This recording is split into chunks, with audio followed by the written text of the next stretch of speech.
वसीम मना नाम मेरा। ऑर्डर था किचन कच्ची कोठी है वो सारी जिंदगी कहते जी गुजर गई। ऐसा हुई 2 बच्चे गए ने रोटी कमान निकले हुए हैं। मैंने सौदा लाया 700-800 रुपये बचता बड़ी मुश्किल ना।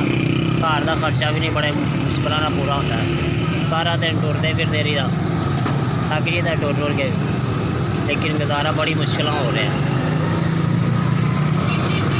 सुबह 6 बजे गुजारा कर रहे, शुक्र है अल्लाह का, बस माड़ा मोटा गुजारा हो रहा है।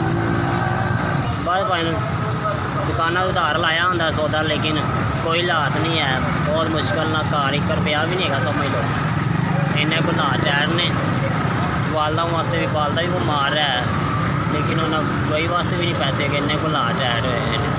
सारा दिन टुर के जब ये कल का माल लाया है या ये नहीं विकया माल।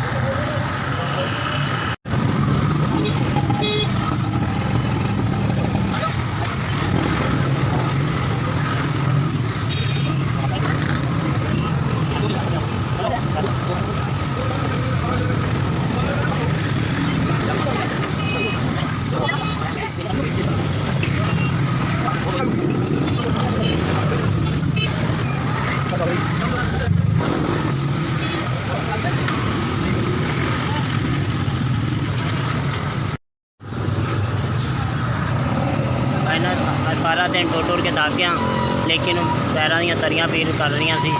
तुसी बड़ी मेहरबानी, शुक्रिया। तुसी सारे मेरे बिस्कुट लैके वंड दिते।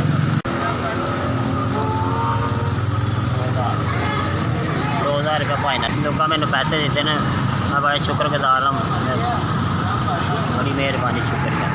अल्लाह ताला तंदरुस्ती देवे तुहानू, हर किसी की मदद करते रहो। बड़ी मेहरबानी, तुहाडी वजह से मेरे ऐस भी पैसे पहुँचे मेरे।